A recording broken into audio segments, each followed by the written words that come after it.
ಓಂ ಶ್ರೀ ಅವಿಮುಕ್ತೇಶ್ವರಾಯ ನಮಃ.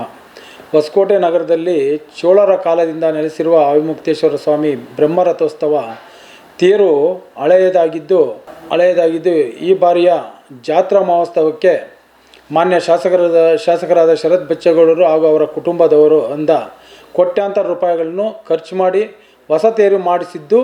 ಇದೇ ಮಾರ್ಚ್ 27ರಂದು ಶುಕ್ರವಾರ ಹೊಸ ತೇರು ಹೊಸಕೋಟೆಗೆ ಆಗಮಿಸುತ್ತಿರುವ ಹಿನ್ನೆಲೆ ಹೊಸಕೋಟೆ ತಾಲೂಕಿನ ಸವಿತಾ ಸಮಾಜ ವತಿಯಿಂದ 150 ನಾದಸ್ವರಗಳೊಂದಿಗೆ ನಮ್ಮ ಸಮಾಜದ ವತಿಯಿಂದ ಸ್ವಾಗತಿಸಲು ನಮ್ಮ ಸಮುದಾಯ ತಯಾರಿ ಮಾಡಿಕೊಳ್ಳುತ್ತಿದೆ. ನಮ್ಮ ಅಳಿಲು ಸೇವೆಯನ್ನು ಮಾಡುತ್ತಿದ್ದೇವೆ. ಆದ್ದರಿಂದ ಪೇಟೆ ಯಜಮಾನರು, ಕುಲಗೌಡರು ಹಾಗೂ ಸಾರ್ವಜನಿಕರ ಸಕಾಲಕ್ಕೆ ಆಗಮಿಸಿ ನಮ್ಮ ಸವಿತಾ ಸಮಾಜಕ್ಕೆ ನಮ್ಮ ಶರತ್ ಬಚ್ಚೇಗೌಡರು ನಮ್ಮ ಸಮಾಜಕ್ಕೆ ಒಳ್ಳೆ ಗುಡ್ ನ್ಯೂಸ್ ಕೊಡ್ತಾರೆ ಅನ್ನೋದು ನಮಗೆಲ್ಲರಿಗೂ ಒಂದು ವಿಶ್ವಾಸ ಇದೆ. ಅವರು ಎಲ್ಲ ಸಮುದಾಯವರ್ಗೂ ಎಲ್ಲ ಥರ ಅನುಕೂಲ ಮಾಡಿಕೊಟ್ಟಿದ್ದಾರೆ.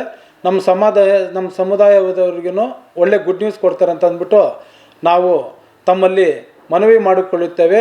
ಆದ್ದರಿಂದ ಎಲ್ಲರೂ ಸಕಾಲಕ್ಕೆ ಆಗಮಿಸಿ ಕಾರ್ಯಕ್ರಮ ಯಶಸ್ವಿ ಮಾಡಬೇಕಂತ ಕೋರುತ್ತೇವೆ. ಏನಪ್ಪ ಅಂದರೆ ಎಲ್ಲ ಸಮುದಾಯದವರಿಗೂ ಶಾಸಕರು ಎಲ್ಲ ಥರ ಅನುಕೂಲ ಮಾಡಿಕೊಟ್ಟಿದ್ದಾರೆ. ಎಲ್ಲ ಸಮುದಾಯ ಭವನಗಳು ಮಾಡಿಕೊಟ್ಟಿದ್ದಾರೆ. ನಮಗೂ ಒಂದು ಸಮುದಾಯ ಭವನ ಮಾಡಿಕೊಡ್ತಾರೆ ಅಂತಂದ್ಬಿಟ್ಟು ಇಷ್ಟಲ್ಲೇ ಅವ್ರು ಗುಡ್ ನ್ಯೂಸ್ ಕೊಡ್ತಾರೆ ಅಂತಂದ್ಬಿಟ್ಟು ನಮ್ಮ ಸಮಾಜದವ್ರಿಗೆ ಒಂದು ಮನವಿ ಶಾಸಕರಿಗೆ ನಾವು ಒಂದು ಮನವಿ ಮಾಡಿಕೊಳ್ಳುತ್ತಿದ್ದೇವೆ. ಅಭಿನಂದನೆ ಸಲ್ಲಿಸುತ್ತಿದ್ದೇವೆ.